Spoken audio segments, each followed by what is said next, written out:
Hi, I'm John. Welcome to the channel.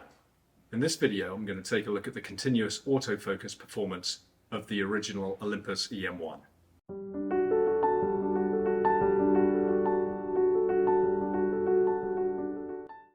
I haven't actually used the camera in many years, but I remember it having poor continuous autofocus performance. But I wanted to do a comparison between it and the more recent E-M1 Mark III to see how far the autofocusing performance had come along in a couple of generations. To say that I was surprised on how well the original E-M1 did would be an understatement.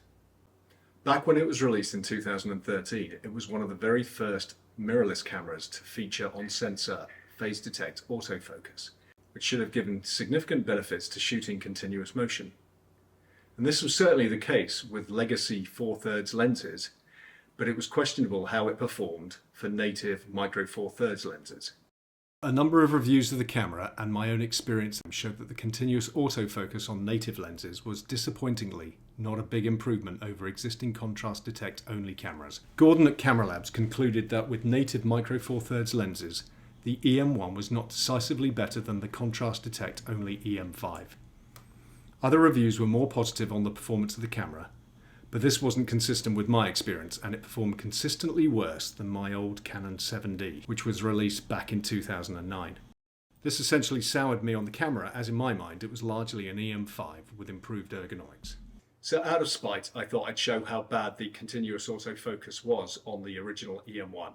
So I took it down to the West Side Highway and started pointing it at some cars to see how truly epically bad it was. Well, that didn't go as planned. The camera firmware is the latest 4.6 version. I attached the Panasonic Leica 50-200mm lens, and I set the focus to continuous autofocus 3x3 focusing matrix with face detect set to off. The drive mode was set to high, which in later firmware versions supports autofocusing up to 9 frames per second in continuous autofocus.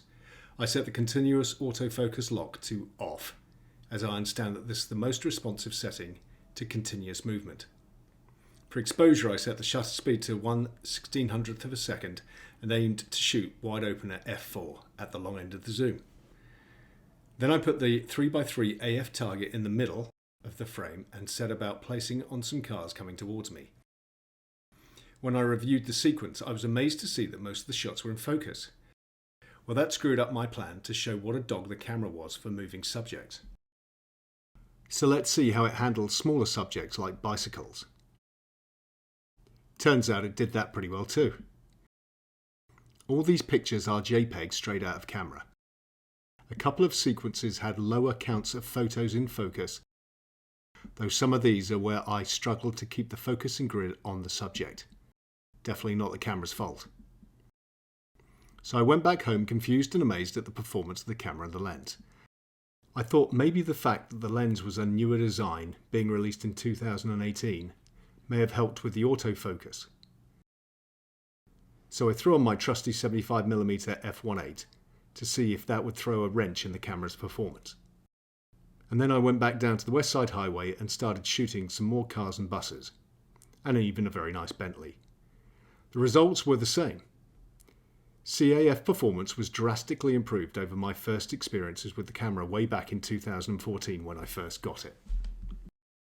By modern standards, these results are pretty unremarkable, but for a mirrorless camera that is approaching 10 years old, and my own disappointments in the camera at the time, it's astonishing. Something fundamental was introduced sometime between me getting the camera and that last 4.6 firmware update. At some point I'll do a comparison between it and the Mark III to see if there are any substantial differences. But if all you're going to do is shoot some cars on the West Side Highway or some bikes on the bike path, I don't think you need much more than the original grade. And for a camera that's selling for $260 in great condition on MPB, that's just one heck of a deal. Okay, how about some trickier subjects? So I took our pup Dizzy to the local dog run in Riverside Park and thought I'd shoot some fast moving action. Dizzy, it seems, had other ideas. But fortunately, a ball-motivated pup called Lucy turned up shortly after we got to the dog run. Again, I attached the Pani 50-200, set at f4, and selected the 3x3 AF target. I set the shutter speed to 1/2000th of a second, which resulted in an ISO of 2000 with an aperture of f4. I got a couple of pans of Lucy darting after her ball. The biggest issue I had was keeping Lucy in the frame. She was incredibly athletic and her turn of pace was remarkable. When I did get the camera on her, I thought it did a very good job. I don't doubt that the subject detection featured on modern cameras would have worked better, but the E-M1 worked great when my skills were up to it. The shutter blackout certainly didn't help tracking, but otherwise I came away very impressed. Well, you'd think that'd be the end of the video, but I wanted to see what would happen if you placed the focusing point outside of the phase detect array. The E-M1 Mark I has 37 phase detect focusing points arranged in a cross around the center of the frame. To ensure I wasn't in the phase detect area, I chose a single point and placed it in the top left of the frame.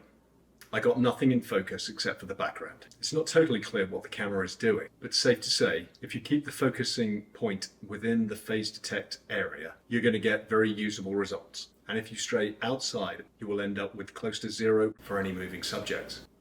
Okay, so now the video's done. The original E-M1 turned out to be a much better camera than I remembered, especially for shooting moving subjects. And with the exception of its lackluster video specs, it's a very well-rounded and capable camera. I'd love to hear your experiences with the camera, so please like the video and make a comment down below.